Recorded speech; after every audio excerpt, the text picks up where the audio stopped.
New signs Affordable Care Act subsidies might be extended before expiring on December 31st. Next week, House Republican leaders plan a floor vote to extend the tax credits following a last-ditch effort by moderates who've been on record supporting an extension. On Thursday, the Senate rejected extending the tax cuts, guaranteeing millions of Americans will see a steep rise in costs in January. And joining me now is Washington Post economic policy correspondent Riley Beggin. Welcome, Riley. So we're not entirely sure to what extent this package might have a chance to extend the subsidies. At the moment, we're waiting to see whether Democrats will sign on to it.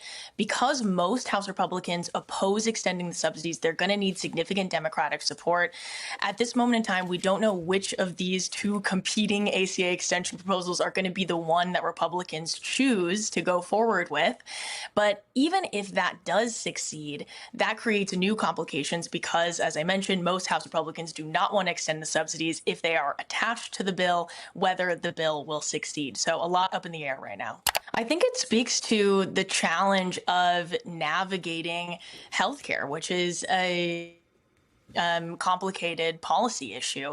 There are a few things that have prevented both parties from coming up with a compromise. The top of the heap is this insistence from Republicans in both chambers to add additional abortion restrictions to these healthcare policies.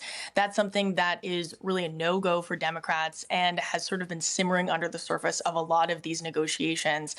There are some things that both parties agree on, but I think the coming midterms, the politics of all this got in the way a little bit too. And both sides, to a certain extent, thought it's going to be easier to do messaging votes here rather than try to come together on a proposal. So as you know, there was a proposal that the White House was going to release before Thanksgiving. Republicans on Capitol Hill caught wind of it. They did not like it. They shut it down pretty quickly. Trump has continued to talk about this issue around healthcare. There are concerns about affordability, as you know, among the Republican conference. So the White House is pushing them to do something. He wants to send money directly to patients rather than to insurance companies, is what he's repeatedly said. In the Republican policy sphere, that looks like these health savings accounts that the Senate considered and rejected this last week. And this Republican healthcare proposal in the House does not include that. So we may see another attempt to do something with healthcare early next year, but in the short term, it's going to be all about these ACA subsidies. Welcome back, guys. So this story is really about fear, politics, and timing. The Affordable Care Act subsidies, also known as Obamacare tax credits, are set to expire on December 31st. If nothing happens, millions of Americans could see their health insurance costs jump starting in January.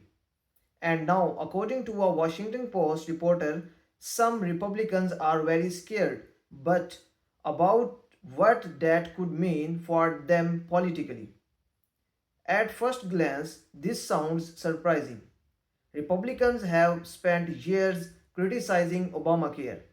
Many have tried to repeal it, weaken it, or replace it. But when it comes to these subsidies, things get complicated fast. These tax credits help people pay their monthly insurance premiums.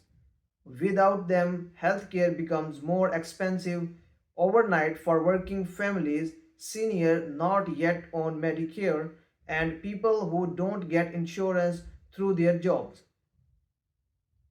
In the House, Republican leaders are planning a vote to extend these subsidies. This move don't come out of now here. It's being pushed by moderate Republicans, especially those in swing districts. These members know their voters rely on these subsidies. They know what happens if people suddenly get a letter saying their insurance bill is going up by hundreds of dollars a month. But even with a planned vote, the situation is shaky. Most House Republicans still oppose extending the subsidies. That means the vote would only pass if a large number of Democrats step in to help. and that's not guaranteed at all. So, even the House plan feels more like a gamble than a solution. Meanwhile, the Senate has already rejected extending the tax credits. That discussion alone sets the stage for real consequences. If the Senate doesn't move, the clock keeps ticking. January comes, premiums rise, and voters notice. Healthcare is not an abstract issue. It hits people directly in their wallets and their lives. One of the biggest reasons both sides are stuck in abortion. Republicans want to add abortion restrictions to healthcare related bills. Democrats see that as a red line. For them, healthcare access and abortion access are connected issues, and they refuse to support bills that include new limits. This disagreement has completely settled progress. Then there's the politics of an election here. With midterms coming up, both parties are more focused on messaging than problem solving. Instead of sitting down and cutting a deal, lawmakers are thinking about campaign ads, talking points, and blame.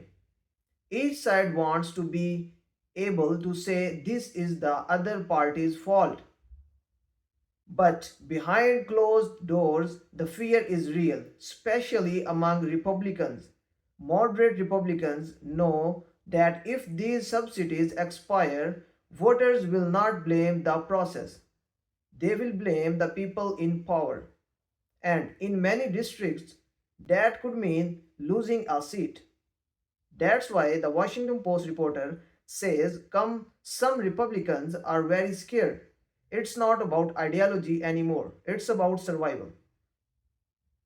This is where Donald Trump comes into the conversation. Trump has been pushing a different healthcare idea. Instead of sending money to insurance companies through subsidies, he wants to send money directly to patients. The idea is that people would use health savings accounts to pay for their care. On paper, it sounds like more control for individuals. But in reality, that proposal is going now here right now. A recent White House plan linked to this idea was rejected by Republicans in Congress, and the current House healthcare package does not include health saving accounts at all. So, whether long term ideas Trump is talking about, they don't help people facing higher premiums in January. That's the key point here. Long term healthcare reform is one debate, but this is a short term crisis. People are not asking for a new system right now. They just want to know if they can afford their insurance next month. And Congress does not seem ready to give a clear answer. What makes this situation frustrating is that everyone knows what's coming. This is not a surprise deadline. Lawmakers have known for months that these subsidies would expire. Yet here we are, weeks away, still arguing, still posturing, still blaming. For voters watching this, it looks like dysfunction. Democrats say Republicans are playing politics with healthcare. Republicans say Democrats refuse to compromise. And in the middle are millions of Americans who just want stability. The truth is, extending these subsidies is politically risky for Republicans but politically painful if they don't. That's why the fear exists. That's why moderate Republicans are pushing for a vote even if it upsets their own party. They know that healthcare costs are one of the fastest ways to turn voters against you. At the same time, Democrats are betting that Republicans will take the blame if nothing passes. They believe voters will remember who opposed the subsidies in the first place. So, neither side wants to blink first. as December 31st gets closer, the pressure will only grow. Insurance companies will prepare for higher premiums. Families will do the math. Campaign teams will watch the polls, and Congress will face a simple choice: extend the help or deal with the fallout. At the end of the day, this story shows how healthcare in America is never just about policy. It's about politics, elections, fear, and power. And unless something changes fast, millions of Americans will pay the price for Washington's inability to act. The real question now is not who is scared, but who is willing to take responsibility before times run out. Thanks for watching my video. I will see you in the next video.